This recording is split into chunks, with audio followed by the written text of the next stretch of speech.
by clicking on. Excellent. You can save the chat box at the end of the meeting by clicking on the 3 buttons to the right of the space where you type your message. If you need information on how to do this, ask us in the chat box.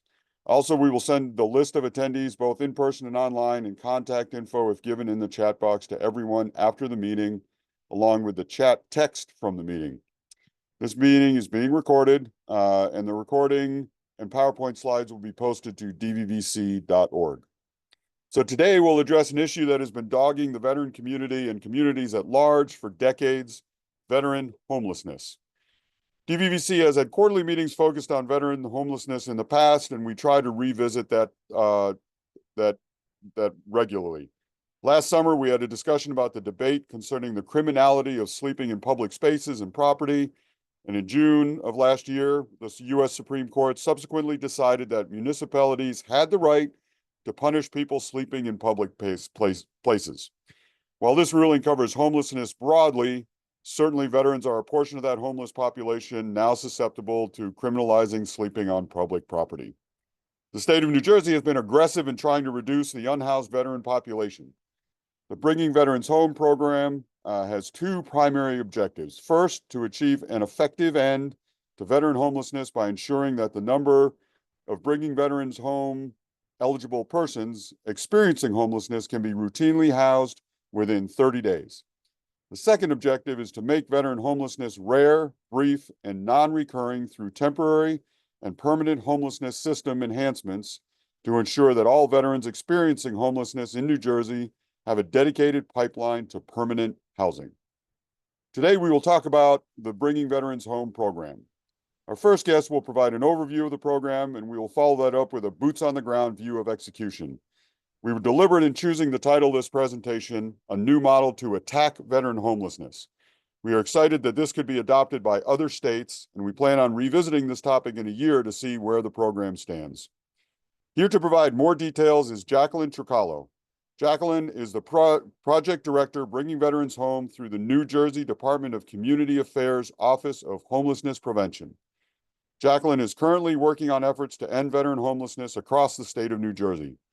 She provided over 16 years of support to the Veterans Multi-Service Center's programming around veteran housing, benefits, opioid response, suicide prevention, women veterans, and street outreach. She also created and led the Philly Vets Home Boot Camp and by name list teams focusing on making veteran homelessness rare, brief, and non-recurring. Through her role with Bringing Veterans Home, Jacqueline will work closely with providers throughout New Jersey in order to rapidly house homeless veterans and to create systems to end veteran homelessness in New Jersey.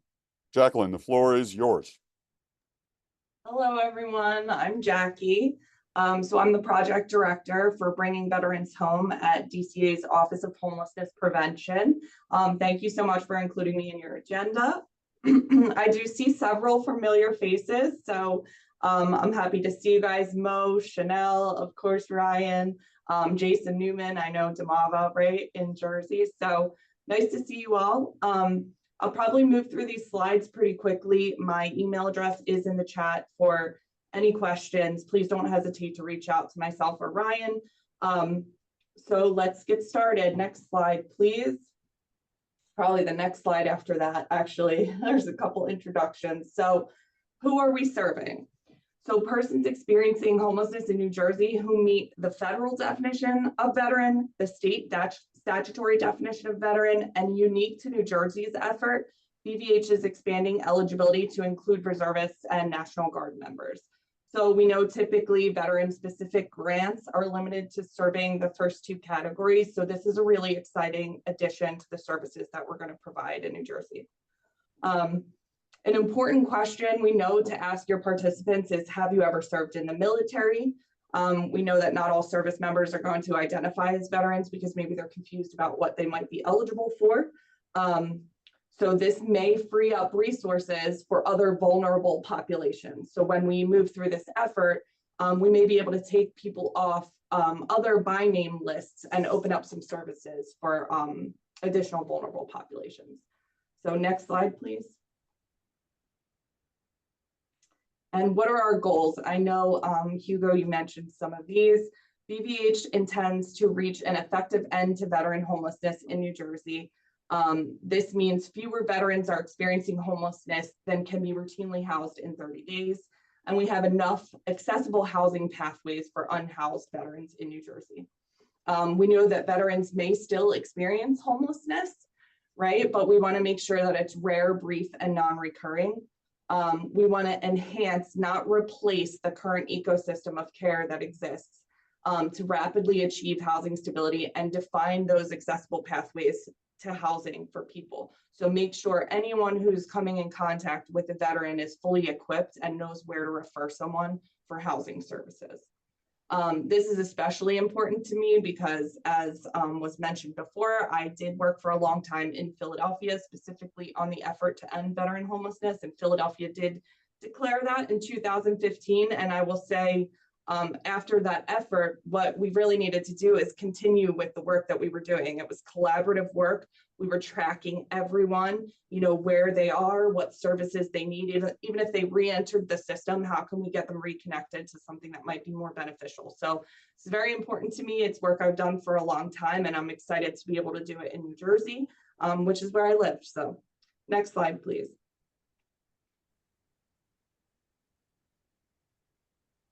All right, so who will be responsible? DVH is led by New Jersey's Office of Homelessness Prevention at the Department of Community Affairs in partnership with New Jersey's Department of Military and Veteran Affairs, so DMAVA. So what this is going to do is we're going to use all of the resources that we already have, right? We have wonderful programs like SSVF, Grant and Per Diem. We're working very closely with the Vets Havens here in New Jersey, North and South, which are run by DMAVA. We have HUD-VASH. We have close partnerships with the VAs in New Jersey and Delaware. So these will add additional services to ones that already exist. So diversion, rapid rehousing. We're effectively going to triple the street outreach teams that are on the street serving veterans specifically. We'll have emergency sheltering options, which include hotels, permanent housing vouchers that are dedicated to this effort. So SRAP, Home, HUD-VASH. We've already started in phase 1 referring to SRAP, and I think we're up to 53 veteran applications so far, and veterans have their vouchers in hand more quickly than I've ever seen happen before. I think I had someone who had their voucher briefing one day and got their voucher in hand, or they were referred one day and had the voucher in hand the next day. So very exciting movement so far. And we really want to generate this surge capacity that's necessary to really create this effective end to veteran homelessness within 2 years. So we're adding those services in addition to housing, housing navigation and landlord engagement. Additionally, we are setting up 6 regional hubs throughout New Jersey. So New Jersey is, we've divided it into 6 regions that coordinate with various COCs, locations, and by VA visit. And we're identifying grantees in each of those 6 regions. Hopefully we're able to announce soon officially who those grantees are, but I'm sure it's kind of obvious. VMC is definitely going to be Region 6's regional coordinator. So excited to empower those grantees to move forward in that region and kind of cross county lines and work across the state to end veteran homelessness. We also want to enhance New Jersey's data infrastructure across the continuums of care and coordinate with agencies like local veteran service organizations, VFWs, American Legions, make sure everyone, the county VSOs, make sure everyone is looped in on this effort so everyone knows where they should be referring people or who is their regional coordinator in the area, and get people working together just to enhance the systems that already exist and then accelerate exits from homelessness with task ownership and system behavior change. Next slide, please. So how will people request help? So people can request help through their existing coordinated entry systems, through the VA, through DMAVA, through community housing providers, through 211, which already exists. DMAVA has a system called Vet to Vet that will also be used.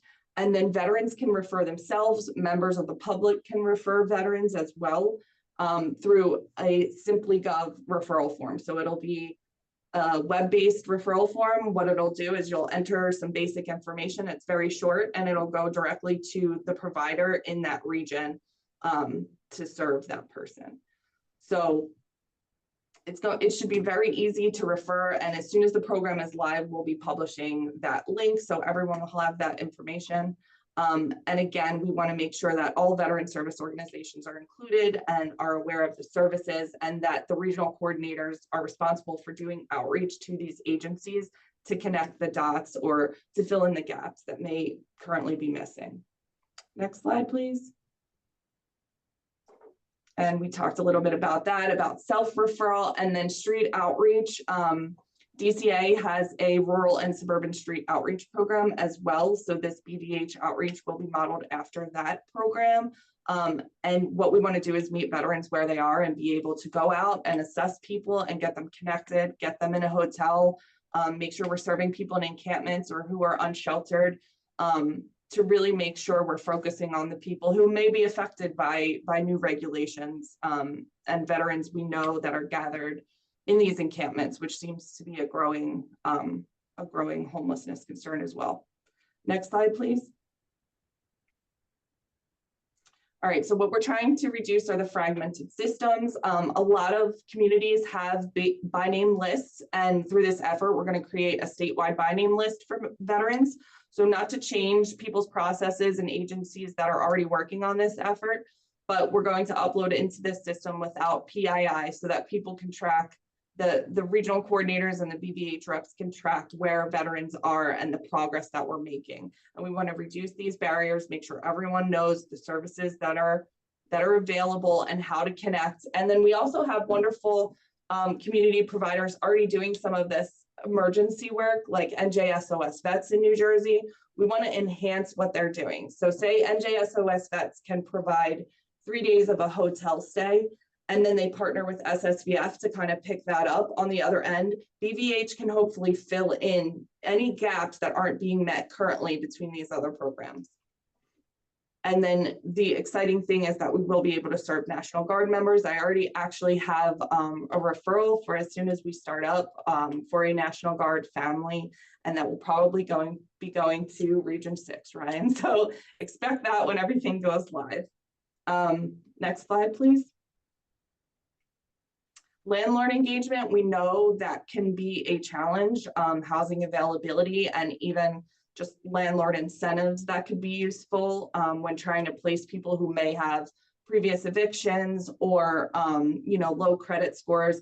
We want our regional coordinators to really be developing relationships with these landlords, which I know SSVF has already done a lot of. We just want to flood that existing service with more resources. How can we have landlord buy-in to make sure we're housing our veterans as quickly as possible? And then same thing with housing production.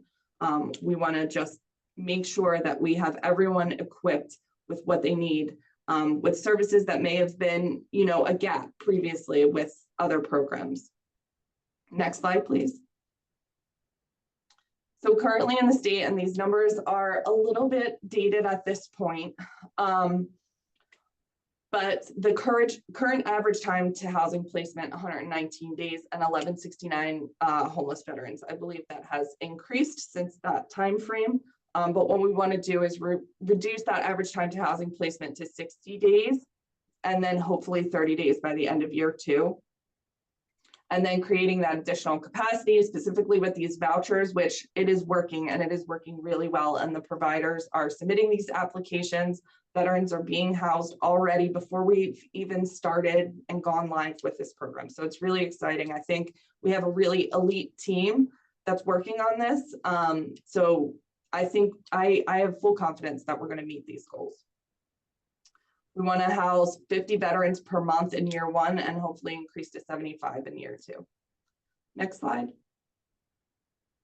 So this is an overwhelming diagram, and I understand that, but if you look at the blue down the bottom there, those are the services that we're going to add to the currently existing ecosystem of care. So that, like I said, that street outreach, emergency shelter and diversion, and then rapid rehousing and voucher assistance, in addition to housing navigation. We're also leveraging other DCA programs such as document assistance. It's our DASH program, so that if we need additional services, say someone from the VA submits a referral for someone for an SREP voucher, and this person doesn't qualify for other case management, they could be referred to our DASH program for housing navigation services or document collection, things like that. So we're trying to leverage all services to make sure people are covered and there are no gaps. And hopefully we'll be live with all of this completely with all of our regional coordinators as of March 17th. Next slide. So this is a map of New Jersey divided into the regions and then by county, by COC, and by VISN. So just to give you an idea of which service coverage areas there will be. And then eventually we are going to have the governor's office do a press release, hopefully very soon. So everyone will know who is covering their region and how to send a referral. Next slide. So here's our timeline. We're entering phase 3 now. We're working with our veteran service providers first. We started with DMAVA and the VSOs, and then we moved on to VA and VA funded providers, specifically with voucher applications. So moving pretty quickly and hoping to start up by March 17th. We do have a large kickoff event coming up on March 12th and 13th at Seagirt. So hopefully we'll see some of you there. As soon as that invitation is out, I'll forward that on to Ryan and she can pass that out. Next slide, please. So I have some time for any questions, and my email address is also in the chat, but I'm happy to answer some things. And then Ryan will be moving on to a more boots on the ground effort and information, so she can also answer some questions as well. But please let me know if you have any questions. So please, audience members, if you have any questions, please put them in the chat. I haven't seen any yet.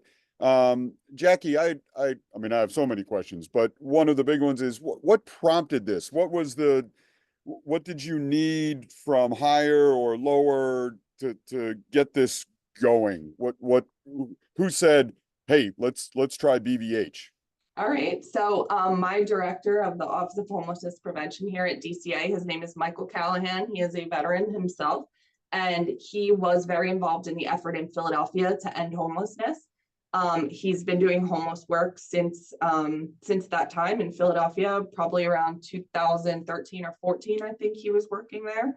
And he's been working in homelessness ever since, and just a personal connection to veterans and seeing the gaps in services.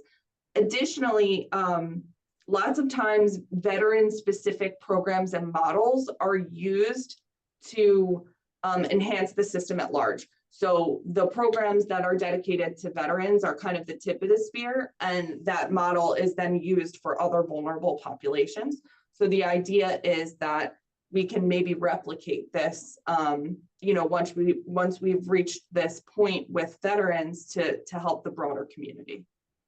Yeah, I love that idea, and I think I've always been a fan of, hey, if it works for veterans, can we expand that to the population at large, whatever the program is.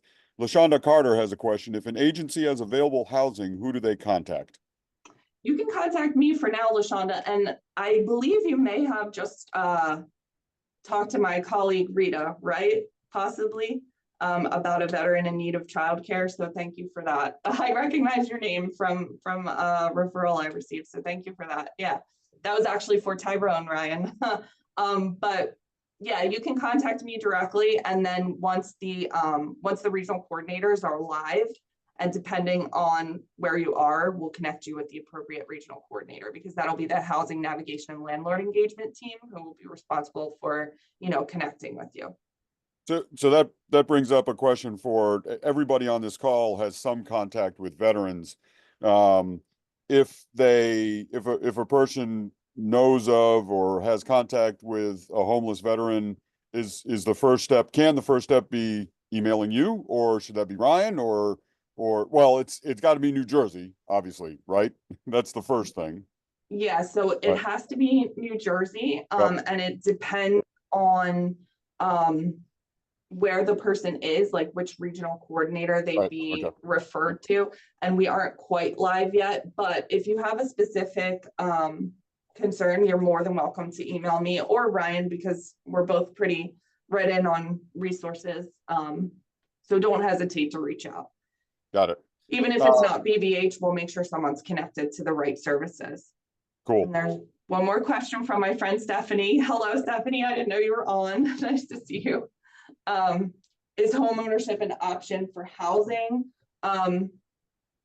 It's not one of the services provided with the BVH grant, but I'm sure that that would be a relevant service to provide to the regional coordinators in the area that you might have resources.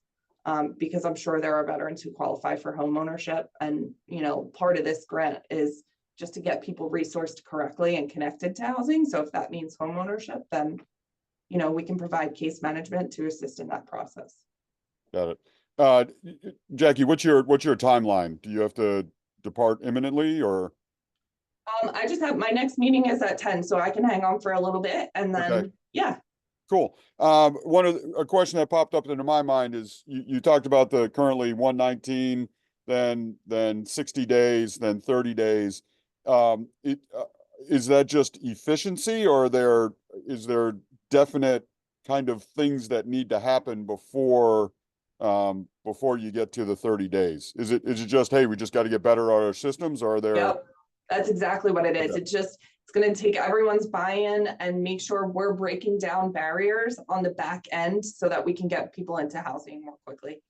If data sharing is a barrier, or document collection is a barrier, this grant is meant to, all right, what can we do to break down that barrier? Got it. Any other questions from the audience? Now's the time. We have the expert here. How is payment for this? You talked about a grant at the very beginning. Where is this coming from, and how will it be paid for? So this is state funding. There was an RFP put out, and agencies applied and were awarded. Right. Okay.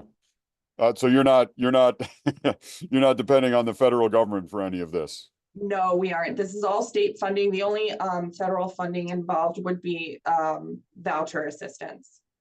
So specific vouchers, HUD, BASH, and home ARP.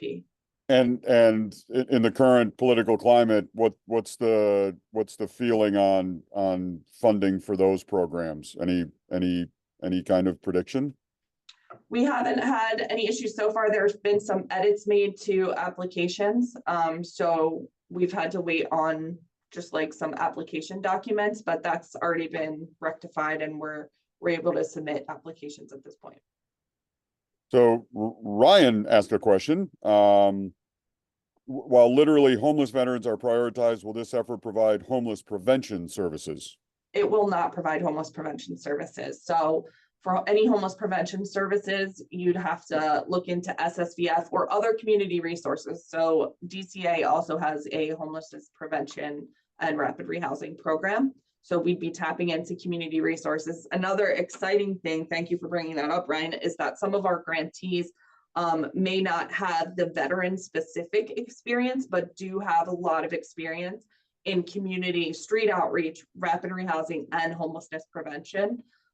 So I think like I said, we have a really elite team who has experience in all different areas. So while one grantee might be very experienced in veteran homelessness and veteran specific services, we have other grantees who are more experienced in the speed of street outreach to rapid rehousing, and the combination and the coordination that's going to happen between those 6 regional coordinators is going to be really key. Got it. Because nobody else is asking questions, I'm going to keep asking them. Okay. What do you see? What worries you? What do you see as barriers? What are the things that you're concerned about as this continues on?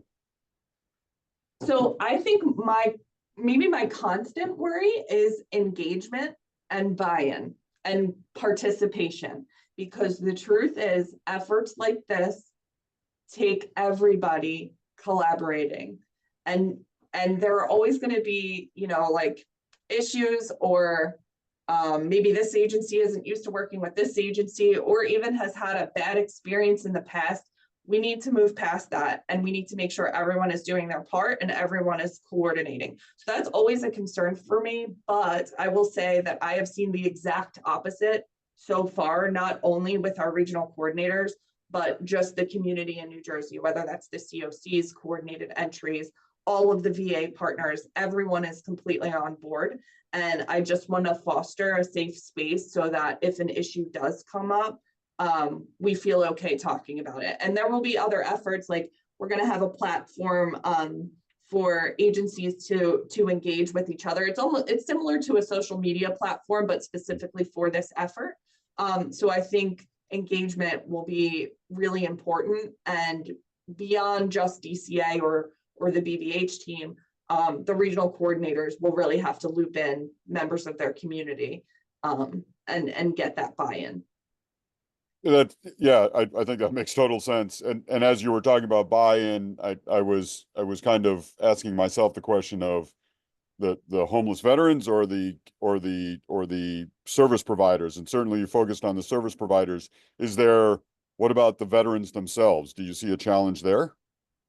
Yeah, I mean, I think a lot of us who've worked in direct service know that veterans can be at differing levels of vulnerability or have different needs. Right. So I think that it's really up to us as providers to at least connect, because maybe if a veteran isn't successful in one program, they might be successful in another. So part of this effort is really making sure people are aware of all efforts that exist, and even if it's not a veteran specific program, right?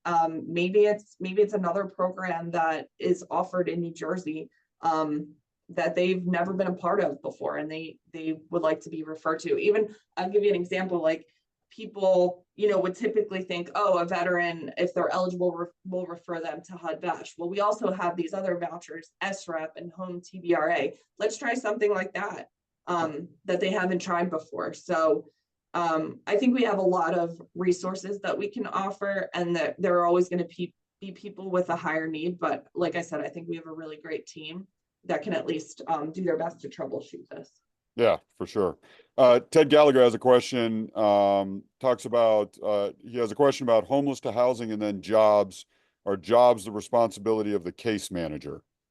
Yeah, so BVH doesn't have a component specifically for employment, but I know a lot of our grantees have a lot of experience with employment services, and we know that jobs or income stability are really essential to housing stability, right? So a lot of our partners have accredited VSOs on staff or employment and training programs, and then we have our county VSOs as well. We have grantees with legal services. So we have grantees who have SOAR training. So I think we need to really just use all of our resources. Cool. Larry Holman always has a strategic view. How can we promote the concept of housing as a human right? I think that's a group question, right? It's how do we push these services that we provide, so that we're centering the community that we're serving. And I Jackie, I'm sorry, Jackie, I'm sorry, I didn't mean to interrupt. But do you want to just talk housing first really quickly? Because I think that's a big place where housing as a human right, which I personally agree with. That's kind of where it starts with our programming and under the housing first philosophy. Yeah, and it was actually a requirement of this RFP that agencies are not only committed to housing first, but actively use housing first in their programming, and not just like this specific programming, but as an agency as a whole. So, housing first, I mean, that's the first thing that's required with this grant. And I think it's kind of our job to promote that, and not even concept, just that it's, it is a human right. Right. I think that makes sense. Any other questions from the audience before we go to Ryan's perspective? Jackie, I wanted to ask, how do you get a hold of the RFP? Are you going to send it out? And how are you? It's good to see you. Good. How are you? Long time no see. Yeah. So the RFP is already out and completed. So it's already been awarded. Okay. Yeah, Ryan, it was a very fast I'm period. sorry. Yeah, I don't I remember the came in late. dates. Okay. Is it going to open up again soon? Next year sometime around the same time? I don't believe so, but if it does, I'll make sure it's shared with everyone. Thank you. Just before we move on, Ashley Jones has a concern about not having enough sustainable housing for those that are getting enrolled in the program. How is BVH addressing that? Yeah, so we have that housing navigation and landlord engagement. So that's going to be the main goal in that component of all grantees will be to connect to sustainable housing for people. And I know in New Jersey, there are several efforts. I think there's a local post actually creating housing. So it'll be our job to connect with those affordable housing options. In addition, a lot of the other programs that DCA offers and the field offices that are assisting with the vouchers have a lot of connections. I do want to shout out Veterans Haven North. They are just moving so quickly with their voucher applications and finding that affordable housing. So yeah, it's always going to be a concern. You're absolutely right. But I think, you know, the grantees, that's one of their main goals is to make those connections. Very cool. So Jackie will be on for a little bit longer. So if you have questions, you can certainly ask within the chat. You can direct chat her if Jackie's going to stick around. Jacqueline, thank you so much for your Thank you. This is amazing stuff. And you're talking to the right audience of being aware of this well, I wish I'd asked this before, but is there an idea of expanding this? Are other states looking at this? And do you have the desire to say, hey, look, we got this great model, use it, you know, just kind of an SOP kind of thing. I don't see why not. I don't know of other states that are using anything like this. But I will say that Mike Callahan, my supervisor, is very innovative and has a lot of connections. He will probably see some of you in LA next week, but so I know that it's probably going to be a conversation, especially at conferences. And if another state decides that this is something they'd like to do, hopefully will be a really good model for that. Yep. Awesome. Well, Yeah. cool.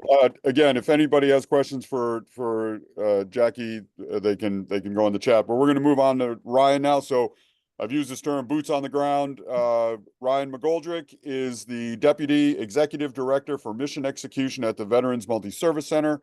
Ryan has worked to provide services to military and veteran communities in the tri-state area for over a decade. She joined the Veterans Multi-Service Center in 2014 as the program manager for VMC operations in southern New Jersey and Delaware. In 2017, Ryan began to oversee the VMC's regional SSVF programs encompassing 27 counties across Pennsylvania, Delaware, and New Jersey. Ryan holds a BS in communications from Kutztown University. In July 2022, Ryan was promoted to her current role as Deputy Executive Director of Mission Execution. I'd also like to point out that Ryan is probably the founding member of what is now the DVVC. She started the Red Cross Consortium over a decade ago and is now on the executive committee of DVVC. So welcome back, Ryan. The floor is yours. Thank you so much. Thank you. You can go home again. Absolutely. I'm so glad to be part of the DVVC. You know, when this effort started over a decade ago, as Hugo said, I didn't see it expanding to what it is today. For all of the partners and the expertise that is brought into this this group regularly is amazing. And that's really just you know what I wanted to start with of you know, a vision for this group was exactly this. You know, bringing all of these subject matter experts together. You may not be an expert in housing, but you probably encounter some sort of unhoused or unstably housed veteran household in the course of your work. So I just, everybody here, I don't expect you to know all of those weird acronyms and GPDs and SSVFs and everything else. But I do want to just share with you how as a local provider are going to be integrating this effort into what we're already doing in Southern New Jersey.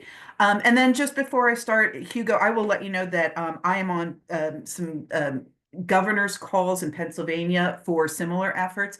And I do know that Pennsylvania is looking at this effort. I know that the federal government is aware of this effort.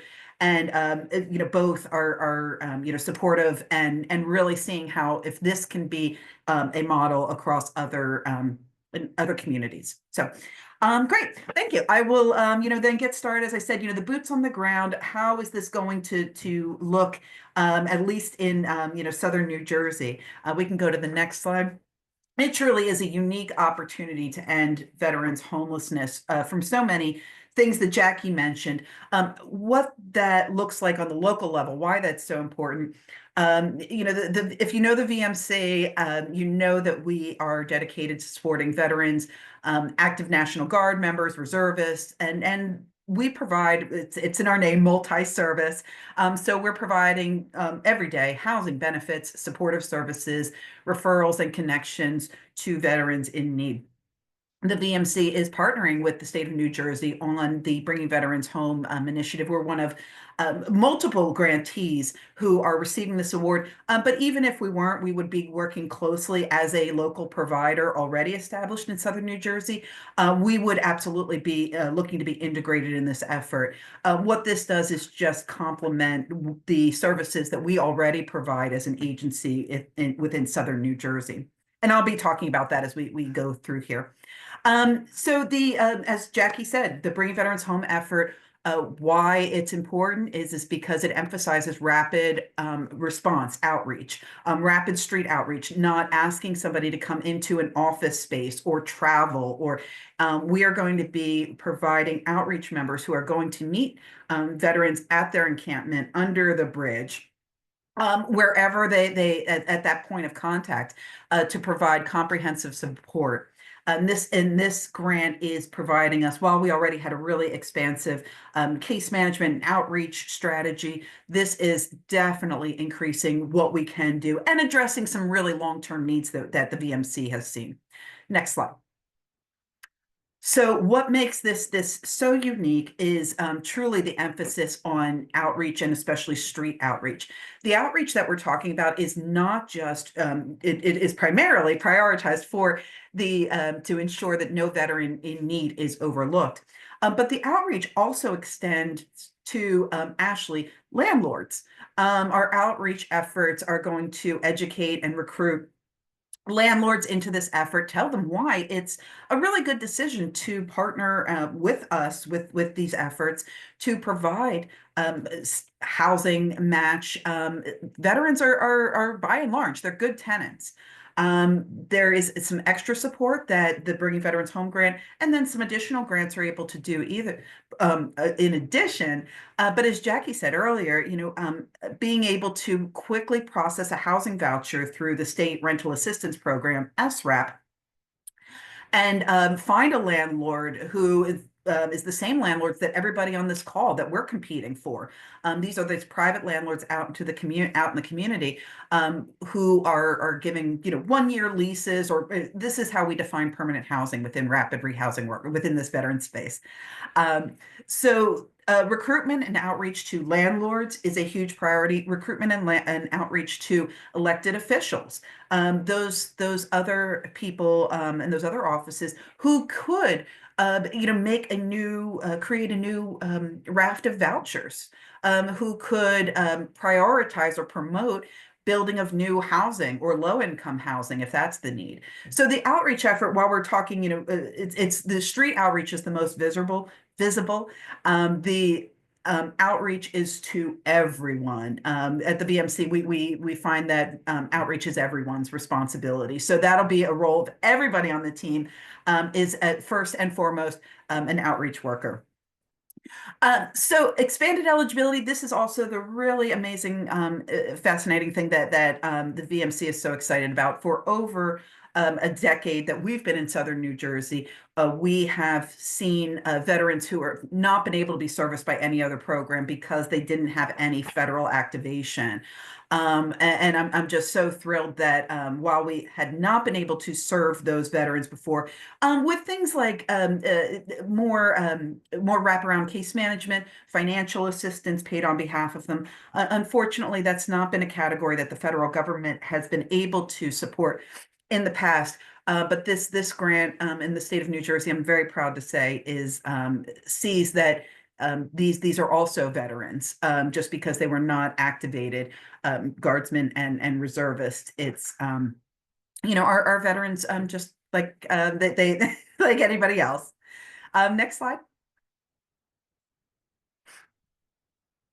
So here in Southern New Jersey, where we'll be operating, the objectives are twofold for us. The first is that ensuring every bringing veterans home eligible person experiencing homelessness is housed within 30 days. So that's that rapid street outreach, enrolling, providing resources and information at the point of contact, and then immediately working with our housing staff, our case management staff, to help our veterans build a goal plan to get housed, and then help them achieve that through our existing resources and networks. The impact of that is immediate stabilization and reduction in the crisis of veterans homelessness.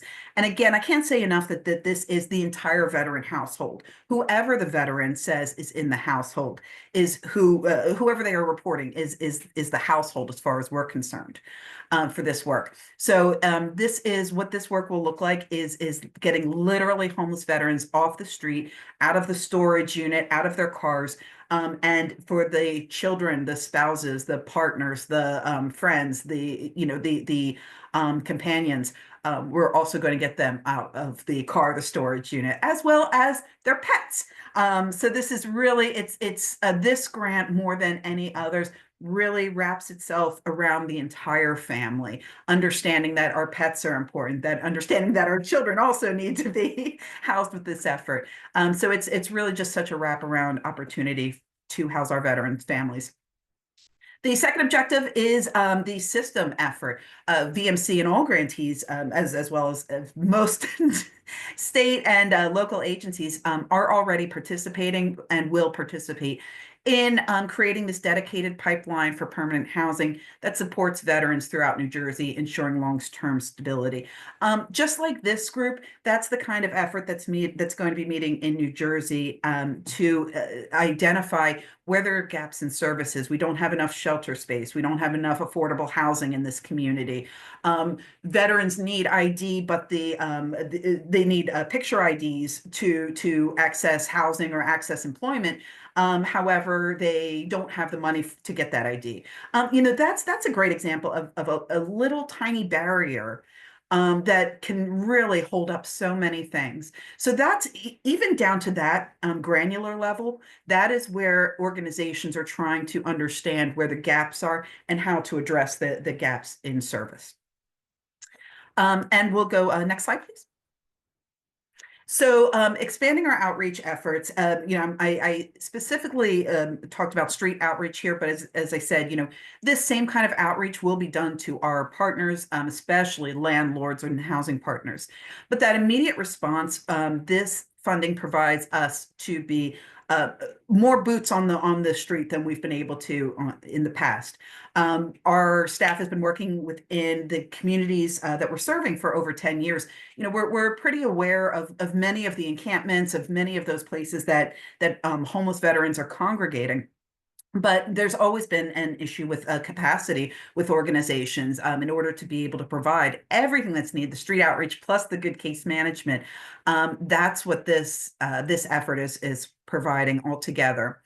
Our street outreach is going to be able to provide essential items at the point of contact, like food, clothing, solar phone chargers, more. We're going to not just educate them about the program, but understand what they need and what they, how we can engage them into permanent housing.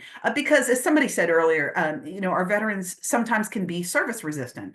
There can be some barriers that they maybe even perceive that aren't in fact even a reality anymore. We get veterans sometimes who say, well, I'm not choosing sobriety right now. And they feel like that limits their housing options. And the great thing about Housing First, with all of Veterans Multi-Service Center programs and this Bringing Veterans Home effort grant, is that there are no preconditions. We are going to have veterans doing the street outreach, explaining to our veterans the assistance that's available, how to take advantage of it, and then the unlimited visits. We'll be out there consistently every day if that's what it takes to really engage and educate that veteran. There is no captive service. If they refuse it 10 times, we're going to be out there an 11th time, and on and on and on until a veteran agrees to be housed. And when we say until a veteran agrees to be housed, until we figure out what that best housing looks like for that veteran, however that answers that it's pet friendly, that they can smoke in it, that they can have guests, that it's in this area, it's on a public transportation line because they don't have a car, it's near their work, it's near a VA, a CBOC, for instance, so that they can get their care easily. We'll work with them until we figure out what is going to work best for them. And that's our goal there. And then, as I said, the holistic approach, it's really critical for engaging veterans who might otherwise be left behind. The next slide, please. I think it's the next slide. Yeah, so we'll start going into some of the individual services that the Veterans Multi-Service Center uses every day. But we'll be bringing forward this effort. The comprehensive housing assistance, we work to rapidly identify, assess, and permanently house veterans in safe, affordable housing chosen by the veterans. So while there are transitional, other kinds of residential programs, by and large, what we are going to be using are private landlords out in the community, the same ones that you and I go to when we're renting. That housing search is key. We will have housing staff, specialized housing staff that will be doing regular networking and education with landlord groups, individual landlords. Obviously, we'll be using landlords that we already utilize within Southern New Jersey. And then that's going to be part of my call to action, VMC's call to action. If you know about housing or have questions about housing in Southern New Jersey, as Jackie said, she's a great person until this effort, starts off on March 17th formally. But in the meantime, please don't hesitate to reach out to me as well. We are always looking for affordable housing options for our veteran families. We have, oh, thank you, Mo, solar phone chargers, right? I know, like, who knew? I had never even thought of it. We had, the affordable housing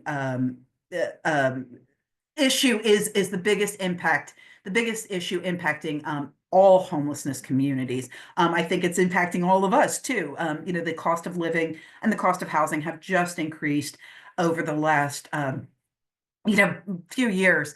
And so this is one way that we're helping to make our veterans a bit more attractive to the landlords to prospective landlords.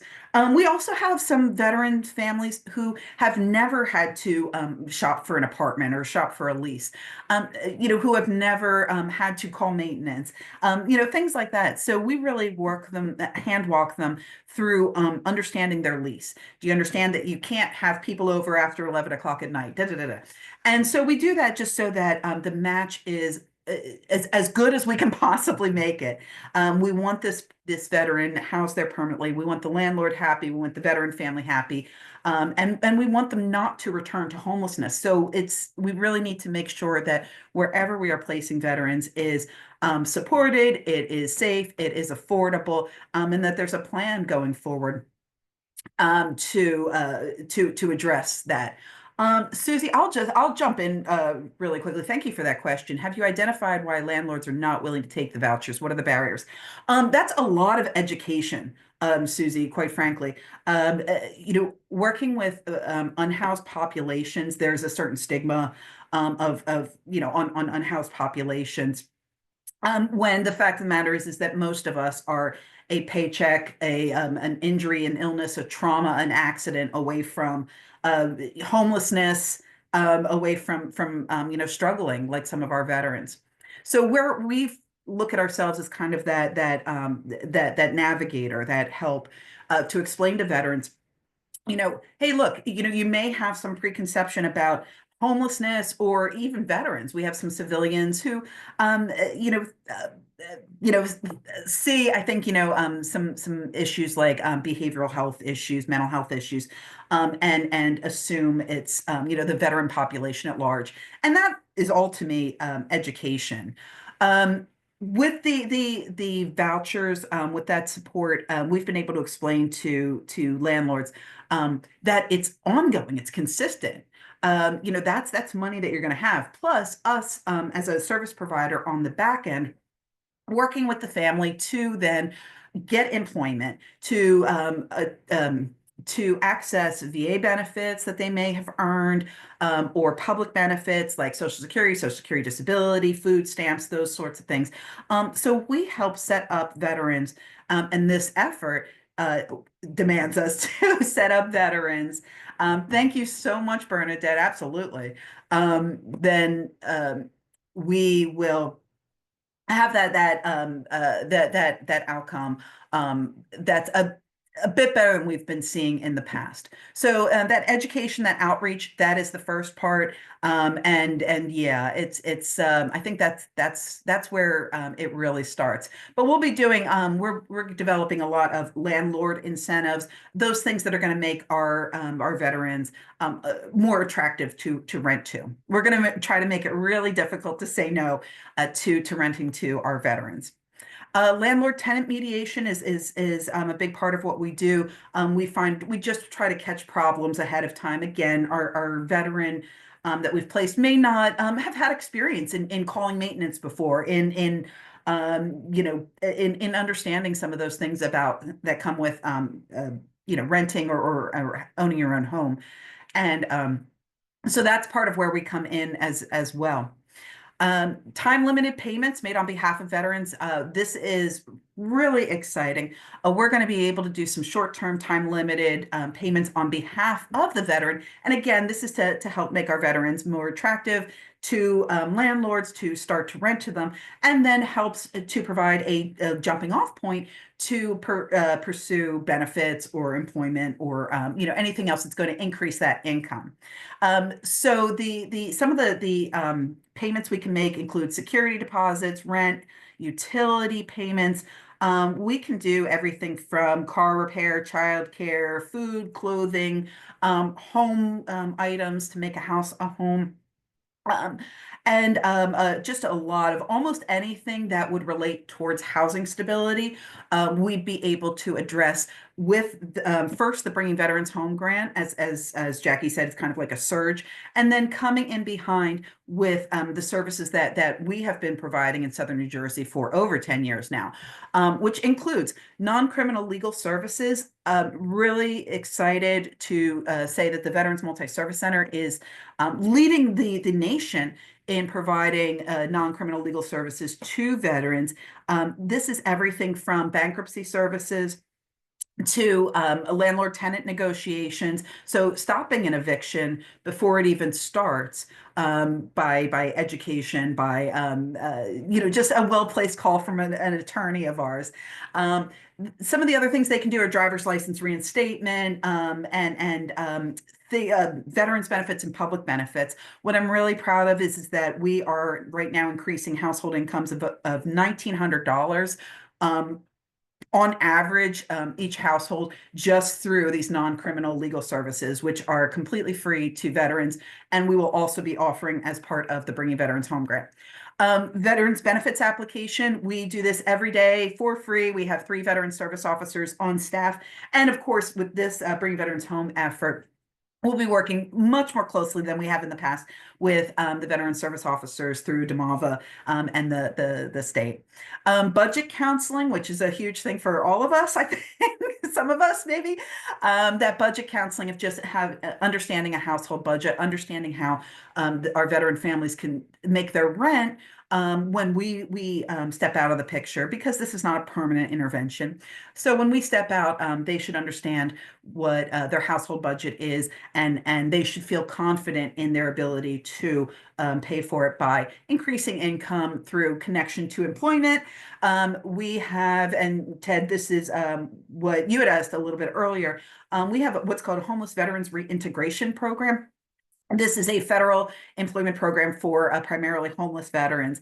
We have that in Southern New Jersey too. So we'll be bringing that program to bear, which maintains connections with local employers.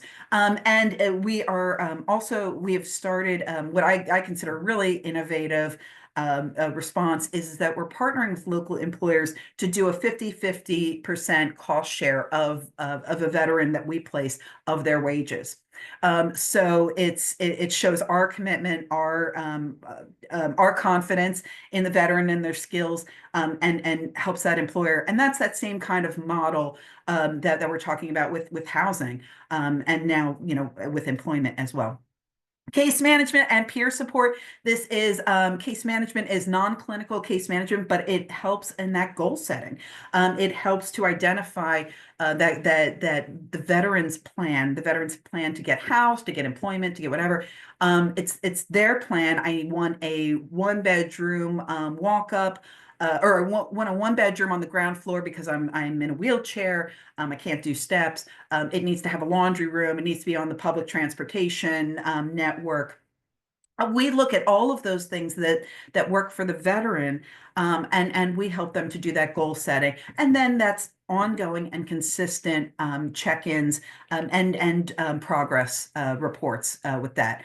Our case managers also connect our veterans individually to services that are needed. As we said, some of these things, there are programs and projects outside of this, programs and projects that you all may run, that this is up to our case managers to say, well, we have, I'll use a Veterans Upward Bound is in Pennsylvania, but that same kind of thing. If there was like an educational program, a step up to college, we would love to talk to you and partner with you, because we think every veteran needs every single one of us at one point. They may not need all of us, but there is somebody in this group that our veterans absolutely do need. And so that's that network of support.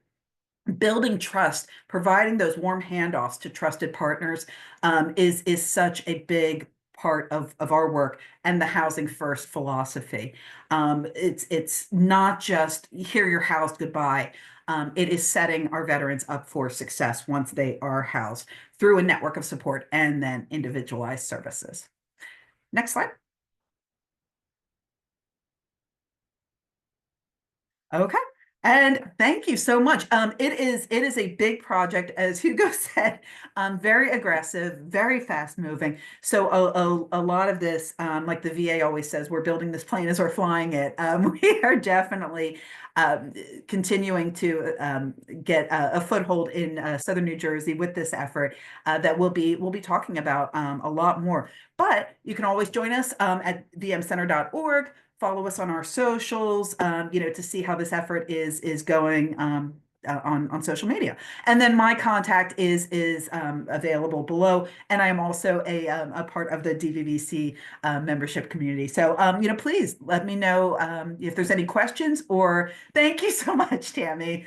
I really appreciate it. It's wonderful work and an amazing audience that we serve. So it's really easy work to do, to be passionate about. Thank you. Yeah, I'm glad to take any questions about this effort or what's going on in Southern New Jersey.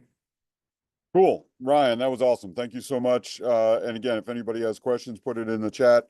I will ask you one of the same questions that I asked Jackie. What do you see, and maybe the answer is the same, what do you see as the barriers? What worries you about all of this?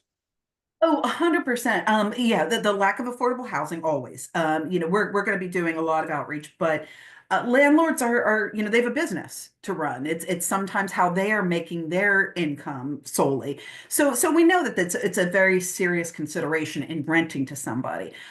So that's a barrier, you know, just trying to convince somebody who may be nervous because, you know, of what they've seen on the news or what they've imagined or what they've, you know, somebody has told them, you know, some misinformation or disinformation. We're going to be working to battle that. I'm a little concerned about some of the service resistant veterans, but you know, we just have some veterans who, you know, are really we had a veteran in New Jersey, right outside of Fort Dix, that took us 2 years to just convince it. He was that service resistant, and there was a number of different problems, but you know, that's always the concern of just that, you know, trying to get people in as quickly as possible. And then, you know, I'll tell you, you know, what excites me, Hugo, is that I think this effort is coming at such an amazing time. It really is the perfect time. We see that there are layoffs within the Department of Veterans Affairs and other entities, and the federal government is typically a, you know, big hire of veterans. You know, I think that might be something that impacts our work, that drives up the number of homeless in southern New Jersey. That's a concern that I have. And so, yeah, but we'll see. Like everybody else, we're just kind of waiting and seeing.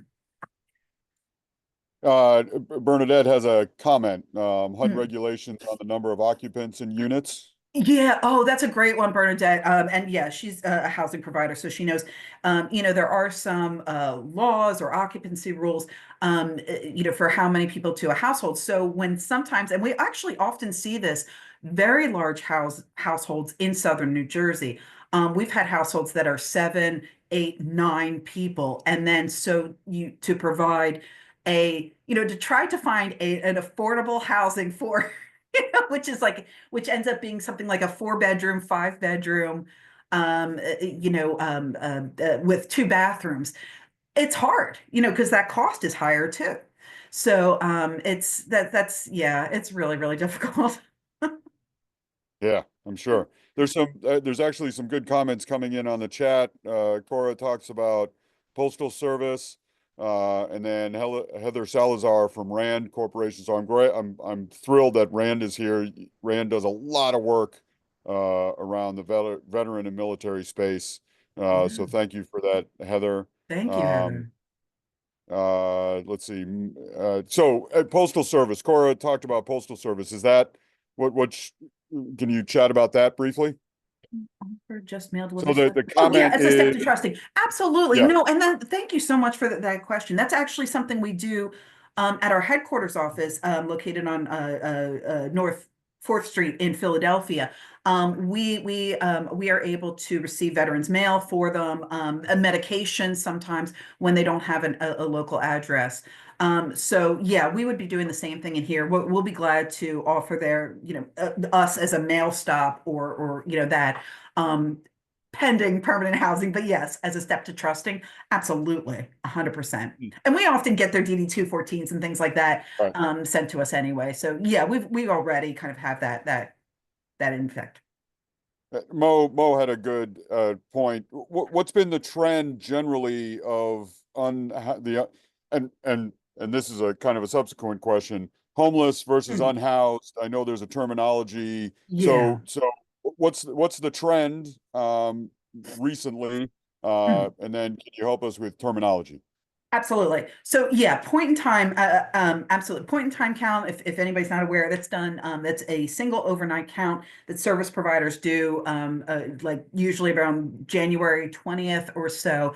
So service providers canvass cities across the nation, surveying unsheltered and sheltered homeless. So an unsheltered is somebody living on the street. A sheltered homeless individual will be somebody in a homeless shelter, for instance, you know, some kind of congregate living. The point in time count reflected absolutely, you know, how what Mo said. The news about veterans was definitely more encouraging than the general population, and that was really because the VA has over the last year had a nationwide effort called the 38,000 Challenge, where the entire, any kind of grantee or VA subcontractor was responsible for doing these same kinds of things we're talking about here today, rapidly rehousing people with supportive services, and getting them stabilized, quickly and effectively. That we actually surpassed, the nation surpassed the effort from 38,000 to 40 something thousand. I'm sorry, I should know that by heart. But we surpassed the effort, and that's why I think that, to me, I haven't seen the analysis come out from the VA, but however, that's what I attribute it to, because we did absolutely go past that goal. And in fact, Vision 4, which is where we all are right now, of the VA, had the highest number of veterans housed in this period. So out of any visit in the country. So I think that's probably what you're seeing. But yeah, I think it's going to expand a little bit. And do you foresee that priority will be maintained with the new administration? I haven't been. There's a lot of stuff to pay attention to these days, and A that's one lot thing of I stuff to have pay paid attention to. Yeah, try being a federal grantee. Oof. Yeah, yeah. No, that's a really good question. The commitment to ending veterans homelessness from the Department of Veterans Affairs is consistent from what I see. We are definitely still engaged in these like a 38,000 style challenge. But I definitely think the VA is assessing the landscape, the political landscape, just as we are. But no, the homelessness at the bottom still seems like one of the most important priorities to the VA, to Congress, and to the White House. At least that's what I see. Yeah. Another question popped up about veteran housing communities. So these are really cool, putting veterans together.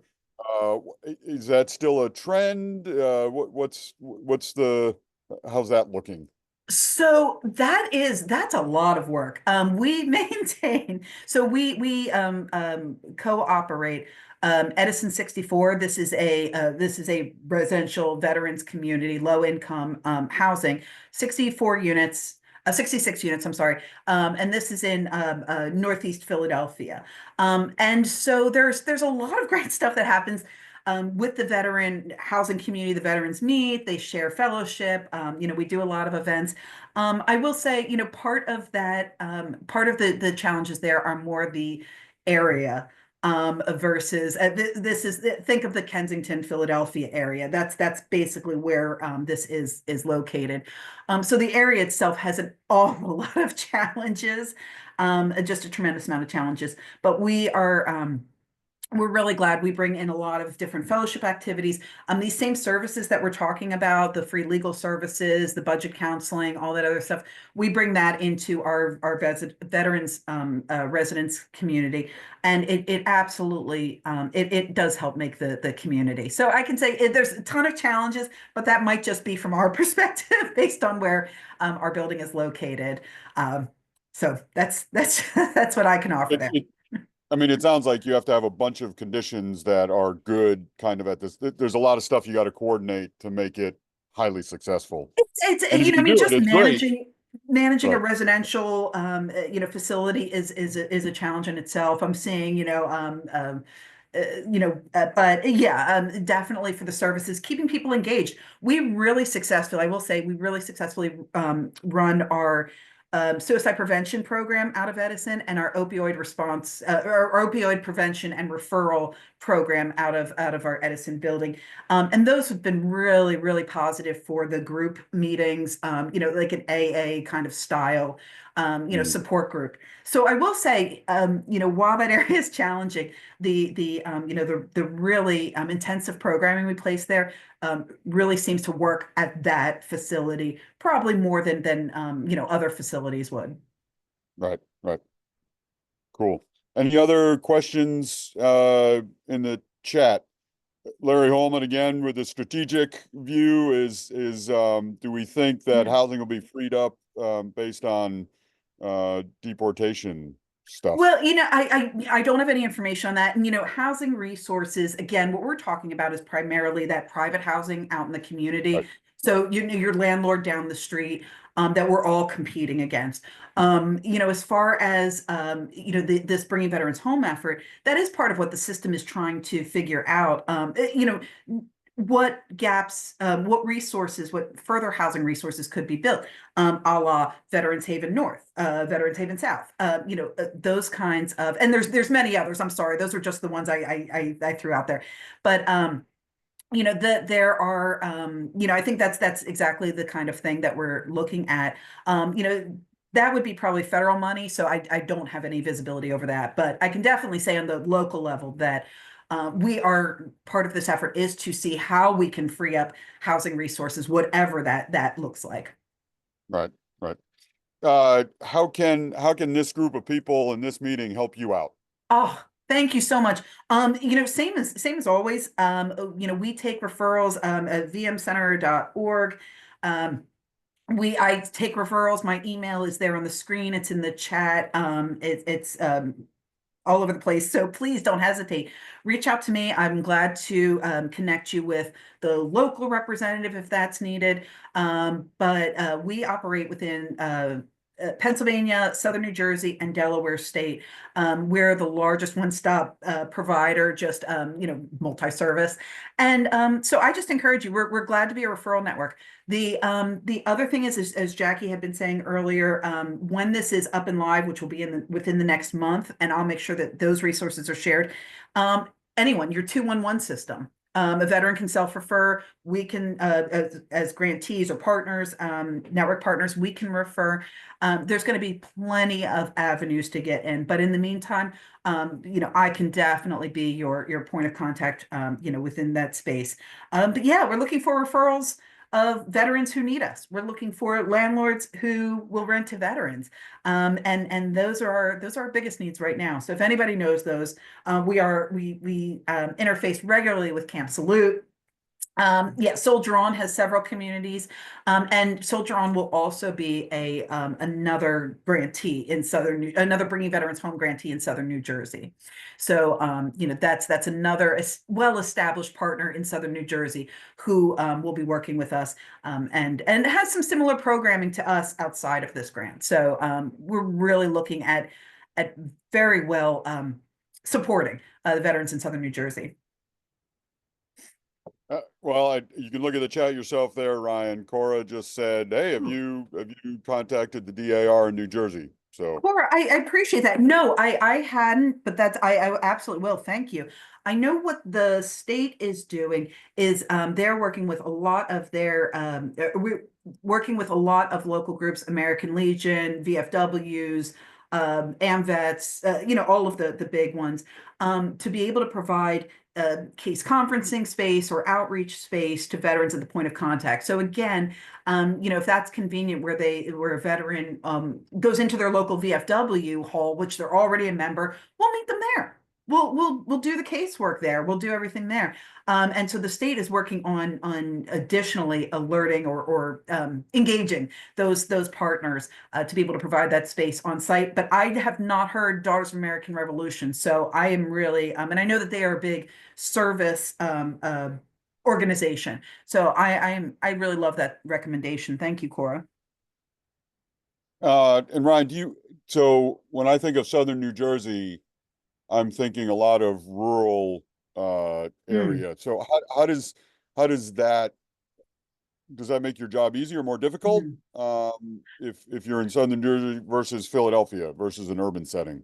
I'll tell you what impacts us most traditionally is the shore in Southern Jersey. It's not as much the rural, there are some areas, but the rural, at least when you're living rurally, you still have to be kind of near something, Right. near a food store, near we see veterans go to 24-hour gyms because you can get a shower there. You can, just kind of hang out. So, we're aware of some of those kind of like homeless veteran magnets that we can look out to.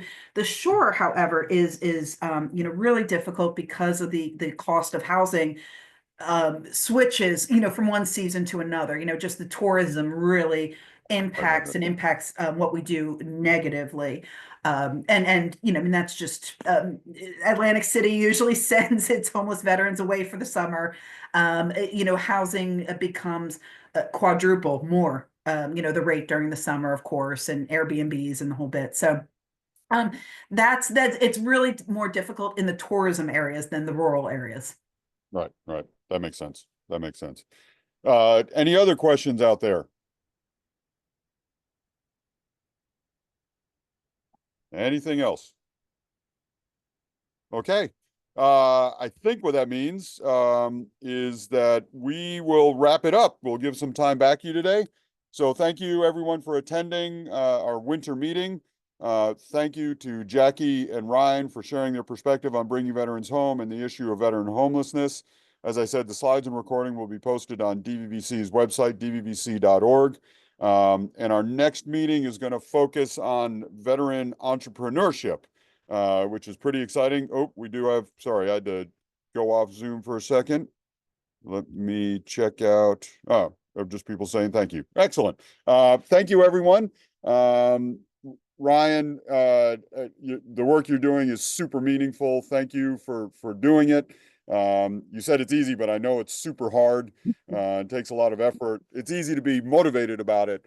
But I'm sure there are times when you get frustrated, but thank you for pushing through that. Thank you to your organization. And thank you for presenting to DVVC. This is great stuff. This is why we exist, to share this kind of information. And as a heads up, we'll revisit this in a year, and see what the results are and see what the lessons learned are. See if I have any hair left. Yeah. Yeah, exactly. Exactly. I'll be excited to find thank out. you. Awesome. Thank you, everybody. And have a great weekend. I'm glad, as I said, I'm glad it's Friday. Have a good one, everybody. Thank you all. Thanks, Ryan. See ya.